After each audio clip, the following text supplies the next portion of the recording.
It is good to be back in Las Vegas.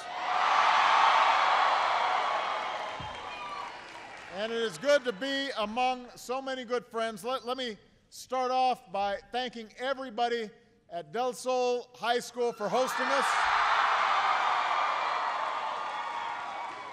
Go Dragons! Let me especially thank your outstanding principal, Lisa Primas. There are all kinds of notable guests here, but I just want to mention a few. First of all, our outstanding Secretary of Department of Homeland Security, Janet Napolitano, is here. Our wonderful Secretary of the Interior, Ken Salazar. Former Secretary of Labor, Hilda Solis. Two of the outstanding members of the congressional delegation from Nevada, Steve Horsford and Dina Titus. Your own mayor, Carolyn Goodman. But we also have some mayors that flew in because they know how important the issue we're going to talk about today is. Maria Lopez Rogers from Avondale, Arizona. Kasim Reed from Atlanta, Georgia. Greg Stanton from Phoenix, Arizona. And Ashley Swearingen from Fresno, California. And all of you are here, as well as some of the top labor leaders in the country. And we are just so grateful. Some outstanding business leaders are here as well. And of course, we got wonderful students here, so I could not be proud of our students.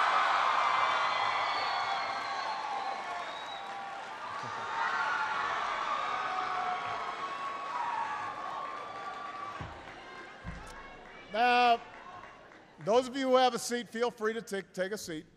I don't mind. I love you back.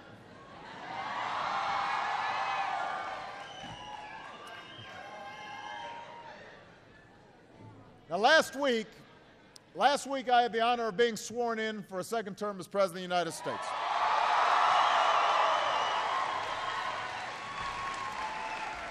And during my inaugural address, I talked about how making progress on the defining challenges of our time doesn't require us to settle every debate or ignore every difference that we may have, but it does require us to find common ground and move forward in common purpose. It requires us to act. And I know that some issues will be harder to lift than others. Some debates will be more contentious. That's to be expected. But the reason I came here today is because of a challenge where the differences are dwindling, where a broad consensus is emerging, and where a call for action can now be heard coming from all across America. I'm here today because the time has come for common sense, comprehensive immigration reform. The time is now. Now's the time. Now's the time.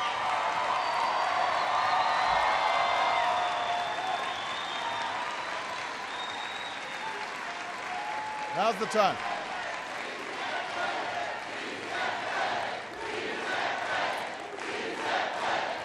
Now's the time. I'm here because most Americans agree that it's time to fix a system that's been broken for way too long.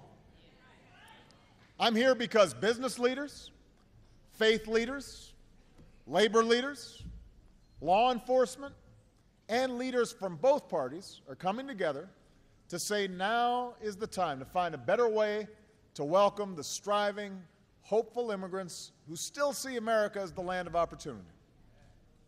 Now's the time to do this so we can strengthen our economy and strengthen our country's future. Think about it. We define ourselves as a nation of immigrants. That's who we are in our bones. That's right. The promise we see in those who come here from every corner of the globe, that's always been one of our greatest strengths. It keeps our workforce young, it keeps our country on the cutting edge, and it's helped build the greatest economic engine the world has ever known. After all, immigrants helped start businesses like Google and Yahoo. They created entire new industries that in turn created new jobs and new prosperity for our citizens. In recent years, 1 in 4 high-tech startups in America were founded by immigrants. 1 in 4 new small business owners were immigrants, including right here in Nevada. Folks who came here seeking opportunity and now want to share that opportunity with other Americans. But we all know that today we have an immigration system that's out of date and badly broken. A system that's holding us back instead of helping us grow our economy and strengthen our middle class. Right now we have 11 million undocumented immigrants in America. 11 million men and women from all over the world who live their lives in the shadows. Yes, they broke the rules. They crossed the border illegally. Maybe they overstayed their visas. Those are the facts. Nobody disputes them. But these 11 million men and women are now here. Many of them have been here for years. And the overwhelming majority of these individuals aren't looking for any trouble. They're contributing members of the community. They're looking out for their families. They're looking out for their neighbors. They're woven into the fabric of our lives. Every day, like the rest of us, they go out and try to earn a living. Often they do that in a shadow economy, a place where employers may offer them less than the minimum wage or make them work overtime without extra pay. And when that happens, it's not just bad for them, it's bad for the entire economy. Because all the businesses that are trying to do the right thing, that are hiring people legally, paying a decent wage, following the rules, they're the ones who suffer. They've got to compete against companies that are breaking the rules. And the wages and working conditions of American workers are threatened too. So if we're truly committed to strengthening our middle class and providing more ladders of opportunity to those who are willing to work hard to make it into the middle class, we've got to fix the system. We have to make sure that every business and every worker in America is playing by the same set of rules. We have to bring this shadow economy into the light so that everybody's held accountable. Businesses for who they hire, and immigrants for getting on the right side of the law. That's common sense. And that's why we need comprehensive immigration reform. And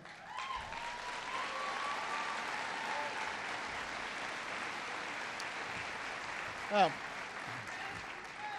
there's another economic reason why we need reform. It's not just about the folks who come here illegally and have the effect they have on our economy. It's also about the folks who try to come here legally but have a hard time doing so, and the effect that has on our economy. Right now, there are brilliant students from all over the world sitting in classrooms at our top universities.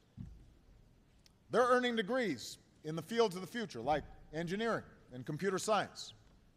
But once they finish school, once they earn that diploma, there's a good chance they'll have to leave our country. Now think about that. Intel was started with the help of an immigrant who studied here and then stayed here. Instagram was started with the help of an immigrant who studied here and then stayed here. Right now in one of those classrooms, there's a student wrestling with how to turn their big idea, their Intel or Instagram, into a big business. We're giving them all the skills they need to figure that out.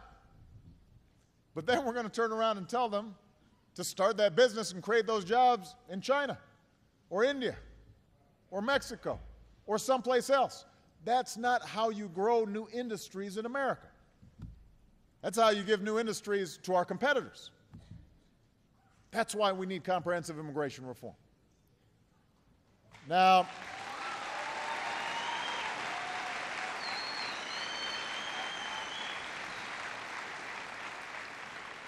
Now, during my first term, we took steps to try and patch up some of the worst cracks in the system. First, we strengthened security at the borders so that we could finally stem the tide of illegal immigrants. We put more boots on the ground on the southern border than at any time in our history. And today, illegal crossings are down nearly 80% from their peak in 2000. Second, we focused our enforcement efforts on criminals who are here illegally and who endanger our communities. And today, deportations of criminals is at its highest level ever.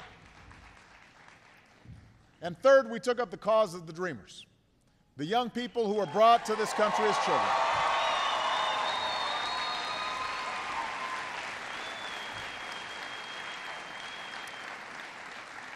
Young people who've grown up here, built their lives here, have futures here.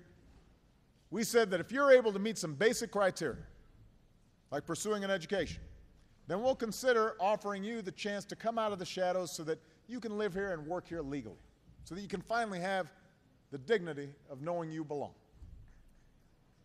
But because this change isn't permanent, we need Congress to act, and not just on the DREAM Act. We need Congress to act on a comprehensive approach that finally deals with the 11 million undocumented immigrants who are in the country right now. That's what we need.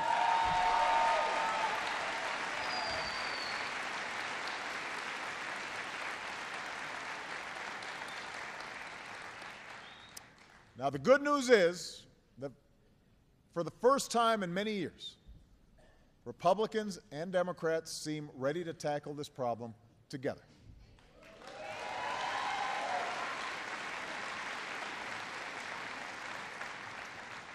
Members of both parties, in both chambers, are actively working on a solution. Yesterday, a bipartisan group of senators announced their principles for comprehensive immigration reform, which are very much in line with the principles I've proposed and campaigned on for the last few years. So at this moment, it looks like there's a genuine desire to get this done soon, and that's very encouraging. But this time, action must follow. We can't allow immigration reform to get bogged down in an endless debate. We've been debating this a very long time. So it's not as if we don't know technically what needs to get done. As a consequence, to help move this process along, today I'm laying out my ideas for immigration reform. And my hope is that this provides some key markers to members of Congress as they craft a bill, because the ideas I'm proposing have traditionally been supported by both Democrats like Ted Kennedy and Republicans like President George W. Bush. You don't get that matchup very often. So we know where the consensus should be. Now, of course, there will be rigorous debate about many of the details, and every stakeholder should engage in real give and take in the process. But it's important for us to recognize that the foundation for bipartisan action is already in place. And if Congress is unable to move forward in a timely fashion, I will send up a bill based on my proposal and insist that they vote on it right away.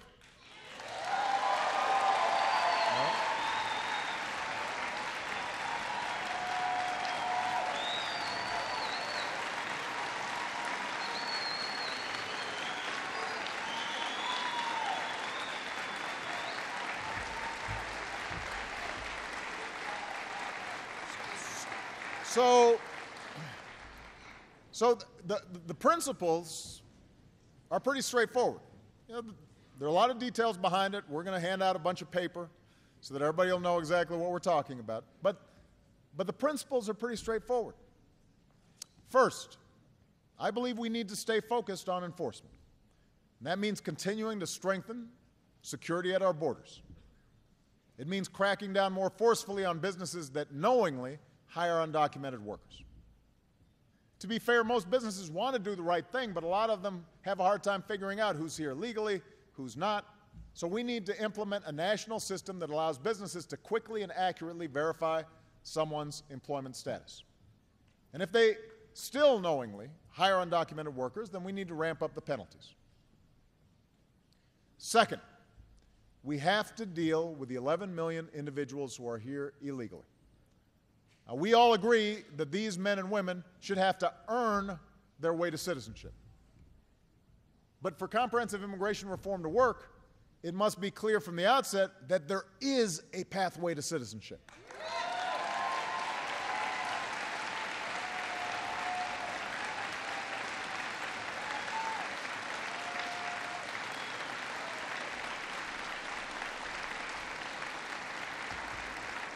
We've got to lay out a path, a process that includes passing a background check, paying taxes, paying a penalty, learning English, and then going to the back of the line behind all the folks who are trying to come here legally. That's only fair, right? So that means it won't be a quick process, but it will be a fair process, and it will lift these individuals out of the shadows and give them a chance to earn their way to a green card and eventually to citizenship.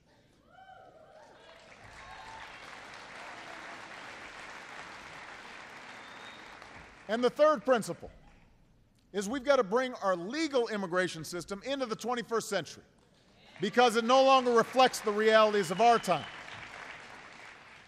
For example, if you are a citizen, you shouldn't have to wait years before your family is able to join you in America. You shouldn't have to wait years.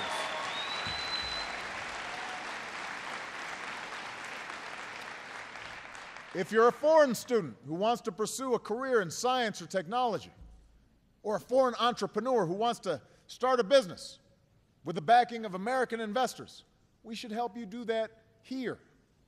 Because if you succeed, you'll create American businesses and American jobs. You'll help us grow our economy. You'll help us strengthen our middle class. So that's what comprehensive immigration reform looks like. Smarter enforcement, a pathway to earn citizenship, improvements in the legal immigration system so that we continue to be a magnet for the best and the brightest all around the world. It's pretty straightforward. The question now is simple. Do we have the resolve as a people, as a country, as a government, to finally put this issue behind us? I believe that we do. I believe that we do.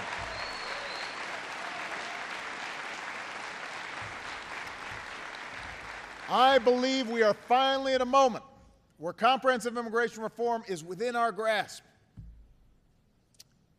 But I promise you this, the closer we get, the more emotional this debate is going to become. Immigration's always been an issue that inflames passions. That's not surprising. You know, there are few things that are more important to us as a society than who gets to come here and call our country home. Who gets the privilege of becoming a citizen of the United States of America. That's a big deal. When we talk about that in the abstract, it's easy sometimes for the discussion to take on a feeling of us versus them. And when that happens, a lot of folks forget that most of us used to be them. We forget that.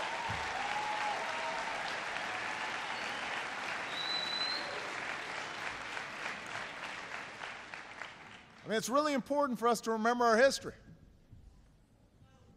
You know, unless you're one of the first Americans, a Native American, you came from someplace else. Somebody brought you.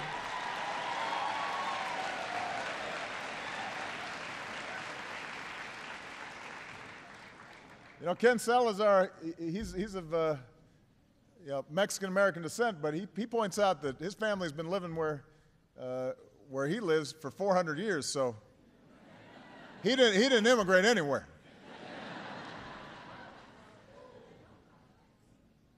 The Irish, who left behind a land of famine. The Germans, who fled persecution. The Scandinavians, who arrived eager to pioneer out west. The Polish, the Russians, the Italians, the Chinese, the Japanese, the West Indians, the huddled masses who came through Ellis Island on one coast and Angel Island on the other. You know,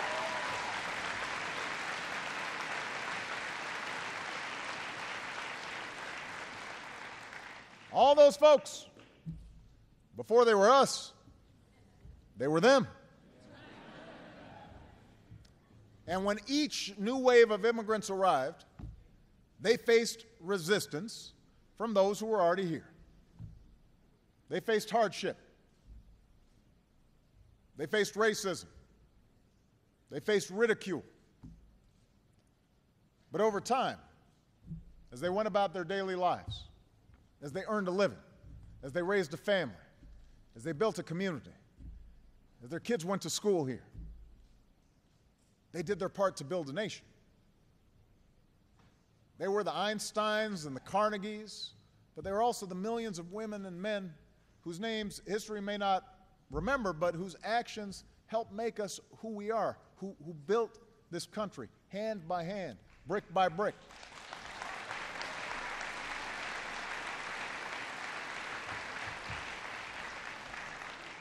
They all came here knowing that what makes somebody an American is not just blood or birth, but allegiance to our founding principles and the faith in the idea that anyone from anywhere can write the next great chapter of our story. And that's still true today. Just ask Alan Aliman. Alan's here this afternoon. Where's Alan? He's around here. There he is, right here. Now,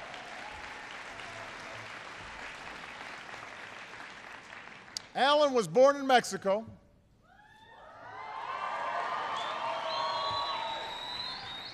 He was brought to this country by his parents when he was a child.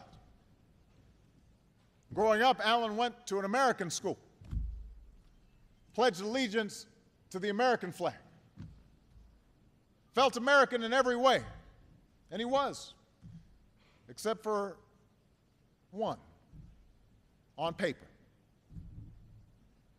In high school, Alan watched his friends come of age, driving around town with their new licenses, earning some extra cash from their summer jobs at the mall. He knew he couldn't do those things. But it didn't matter that much. What mattered to Alan was earning an education so that he could live up to his God-given potential. Last year, when Alan heard the news that we were going to offer a chance for folks like him to emerge from the shadows, even if it's just for 2 years at a time, he was one of the first to sign up. And a few months ago, he was one of the first people in Nevada to get approved.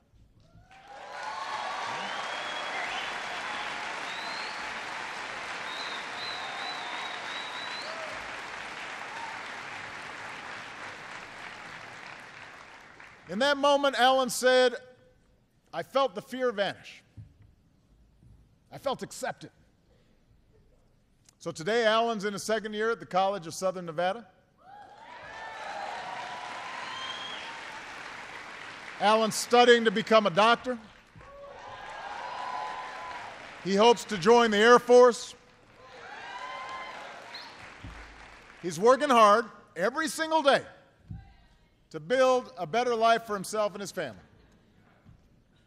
And all he wants is the opportunity to do his part to build a better America. So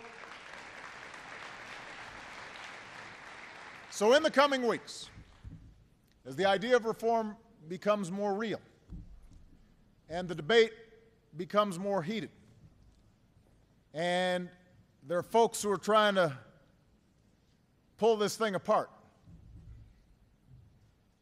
remember Alan and all those who share the same hopes and the same dreams. Remember that this is not just a debate about policy. It's about people. It's about men and women and young people who want nothing more than the chance to earn their way into the American story. And throughout our history, that's only made our nation stronger.